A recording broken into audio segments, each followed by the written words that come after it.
نعم. بسم الله الحمد لله والصلاة والسلام على رسول الله صلى الله عليه وسلم معلم الأمة أفضل الله الصلاة والسلام عليه. أما تنواجه قسقرق واتتب الله جل وعلا نيني التنبي في ثم نجل واتتب الله جل وعلا أتوي أبوانغ منسوانغ زفزنا اللهم آمين. بعونه أيتو وكد زبالونجي nateera sooka okujjukiza omwoyo gwange n'ogugwo okubeera omweteefuteefu mu mbeera zonna wakitiibwa Allahu jalla waala zaatugerera zaatuyisaamu. Allah zitugerera nga bituleetera nga bigezo naye nga tunoonyaamu alnasbiru tunaabigumiikiriza au nakful oba tunaabikafuulira. Mu mbeera zonna Allah zaakutuusaako ezikkosa muganda wange kikakasi ti Allah zikugerera nga musaasizi nnyo gy'oli era abikola lwa bulungi budda gy'oli. Idhan tusugumiikirize nga bw'atugamba nti isbiru waswabiru warabitu, mugumiikirize ate mugumiikirizise ate munywere. Kyagamba nti omutontomi omu yali ayogera mu ba ulamau islam naga nti law kanat dunya daru muyassar, senga enensi gye tuliko yali nnyumba ya byangu nga teriiko buzibu, yaga nti lama kana sabur baabu min abwabil janna, teyandibadde saburu okugumiikiriza tegwandibadde gumu ku miryango gy'omujjana. Idhan tugumiikirize wakitiibwa Allah jattuwamu ebirungi, alkhairu biyadillahi jalla waala, ebirungi byonna biri maaso era mikono gya wakitiibwa Allah. Olunaku lwaffe lwaleero tubana omusomo gwaffe ntulabira obufumba nikah. Ng'omulimu gwaffe ogwayita twalaba ku bwetteeka bw'omukyalo tuwulira idda mu maka ga bbaawe. Nitugamba nti ikhtalafa fiihi ulama, amanyi baakyawukanako ng'eri abaga nti waliwo extendi,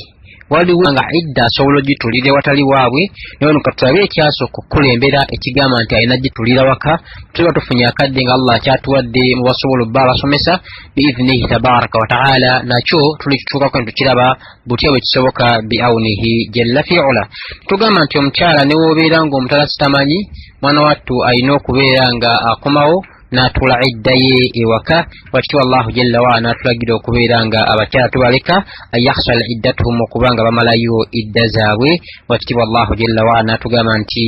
la takhrujuhunna min buyutihinna, temubafulumyanga mu nnyumba zaabwe, mubaleke okujjako mwana wattu nga bakoze ebyembyonde. naye ekitabo ekyo mumuleke paka idda ye nga eweddeko. Allah n'atugamba nti waman yattaqillaha yaj'al lahu makhraja, obutya Allah n'obiteeka mu nkola, Allah akuteera obufulumiro mu nsonga ze zonna. Era nga tutulina omumanya nti watilka hududullah, ezo nno ze nsalosalo ge mateeka ga wakitiibwa Allah. waman yataadda hududa Allahi fakad zalama nafsa, yenna yenna azibuuka n'okolanga gwe bw'oyagadde n'oba ku bya Allah by'ayagala, oba mwana wattu weeryazaamaanyiza oba ofuse mu lyazaamaanya eri omwoyo gwo. biidhnillah twakuma nga tulabye ensonga ezo waggulu. tugamba tujja kulaba ku mukyala ayitibwa Fari'a binti Maliki bin Sinani radiyallahu anha wa ardaaha. ng'omukyala ono atunyumiza nga atugamba nga tuwahiya ukhti abi Sa'id al-Khudri, ono omukyala mwannyina wa ayitibwa taata wa Saidi aba-Khudri. atugamba omukyala ono nti annaha ja'at ila rasulillahi sallallahu alayhi wa sallama sa'alahu, omukyala ono yajja ewa nabbi sallallahu alayhi wa sallama ng'amubuuza aga nti an takhruja ila ahliha fi bayti al-Khudri, abeere ng'addayo eri, aga nti antaruja okubeera ng'addayo eri abantu be amakulu mu nnyumba ya Khudri, aga nti fa inna zawjaha kharaja. Kyala mmenaga nti bawe yafuluma, biyafuluma n'afuluma eyo safari ze yatambula n'agendamu nga zaalimu embeera za sabirillah, teyatuwa nnyo nsonga, naye aga nti yatambula ebbanga ne liyita nga gy'agenze agenze ku mbeera za bya busiraamu nga mulimu n'emigaso egidda nga bba abantu. agamba nti watufiya mukyala omusajja bambi batumana bambi bwe yagenda gye yagenda n'afiirayo min hunaalika, n'afiirayo gye yali agenze mu safaari.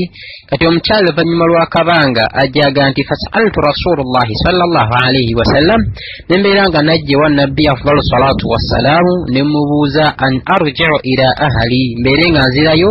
eri abantu bange gye mba ntuulira idda ey'emyezi 4 n'ennaku 10 olw'okufa kwa bbaawe. aga nti fa inni لم يتركني في مسكن يملكه ولا نفقت أغانت يا رسول الله baze wange mkugenda kuyagenda teyandeka mu nyumba gye yandekamu nga yagifuga amakulu ennyumba gye yandekamu twali tupangisa mpangise wala nafaqa ate tewali na buyambi sozo obugipangisa tewali tegamba embeera ya rasulallah si nnungi embeera etukutte kati n'olwekyo kwe kusalawo nzire gy'oli mbeere nga ŋŋenda nzireyo ewa kitange gye mba ntuulira idda yange omubaka sallallahu alaihi wasallam bw'awulira ebigambo ebiva mu mukyala w'ebityo n'amugamba nti naam mwana watuddayo otuulire idda ewa kitaawo mbaka n'amukkiriza omukyala atumiza natugamba nti fakharajitu nenfuluma hatta idha kunta fi hijratin aw fi lmasjidi aga nti nenfuluma bwenfuluma paka wentuuka aga nti saasomoka kisenge kya muzikiti amakulu saabuuka boundaries zigambibwa nti kati ovudde ku muzikiti hatta duiya paka ng'omubaka ankowodde agambye nti mumumpitira oyo agamba nti webampita nakomawo mangu nyeri w'ekitiibwa sallallahu alaihi wasallam ndabe ate kiki omubaka afdalullahi salatu wassalam kyantegeeza aga nti faqala omubaka nanga nti kaifa qulti pozzo ogambye otya aga nti faraddatu alaihi qissatu allati dhakarat min sha'ni zawji nembeera nga naddamu butokisa yonna nga woogiwulidde naawe naye bwe yagiddamu bw'atyo byonna ebikwata ku bbaawe ng'abitegeeza omubaka afdalu salatu wassalamu musajja yafuluma n'agenda n'afiirayo byonna ng'abimutegeeza aga nti faqala omubaka n'amugaa nti imkuthu fi baitik genda otuule mu nnyumba yo iddayo ogituuliremu eyo ennyumba bbaawo mwe yakuleka hatta yabirugha alkitaaba ajrahu paka nga eweddeko ano ajira kyategeeza paka nga iddayo eweddeko mukyalo ono ku mbeera gye yannyonnyola sallallahu alaihi wasallam mbaka n'asooka n'amukkiriza mbaka addamu amuyita kyala addamu annyonnyola ensonga y'emu ombaka amugamba nti irji'u ddayo otuule idda mu nnyumba eyo bbaawo mwe yakuleka paka eddayo ng'eweddeko agamba nti wafi zamani uthmani buni al-affani radiyallahu anhu wa ardaa ne ku mulembe gwa uthmani buni affani we yabeerera khalifa al islam nga ye mukulembeze w'obusiraamu aliwo jaatuhu mwana wattu yajjirwanga abakyala mukhtakhallifa ab'enjawulo nga basaba embeera y'emu omukyala n'agamba nti n'embeera nga nayitibwa litubayinu alayhinna mbeere nga abakyala abo mbannyonnyola kaifa hakkama li rasulullahi sallallahu alaihi wasallam bwetomubaka sallallahu alaihi wasallam bwe yannamula ku nsonga eyo aga nti Uthmani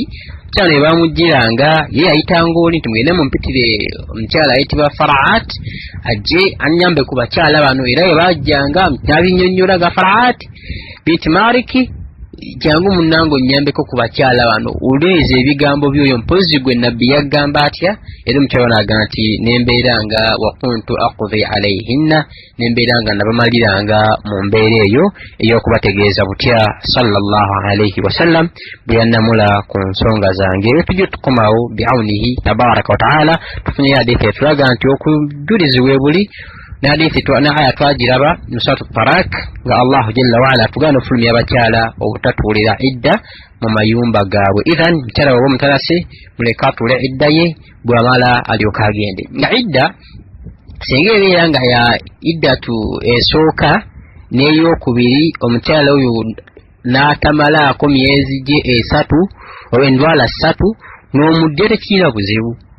era ekyo kiteekesaawo idda wala tadrida allahu jaala bada dhalika yusira allah ayinza okweta omusajja atulaye ne weekubawo kuba mu mutima mukyalo onoogaa nti mama w'abaana ngobawa kino omulya talaka esooka n'eyokubiri naye bya talaka eyokusatu mukyala mwana ate obusiramu mugaa nti idda ye ayina ogitwala neggwako n'atambula nadda ewaabwe okuddamu okumuwasa omukyalo oyo ayina kusooka kufumbirwako musajja mulala naye bafuna obutakkanya n'avaayo nga gwe tobimanyi n'omusaana okuddamu n'omuwasa awo nno wokkirizibwa naye idda esooka talaka esooka n'eyokubiri bw'omuddira tekibaamu nangeri yonna wallahu taala a'la wa a'lamu wa ilayhi thawab wa barakallahu fikum rabbana yassir alayna wala tu'assir birahmatika yusra ya arhamar rahimin wassalamu alaykum.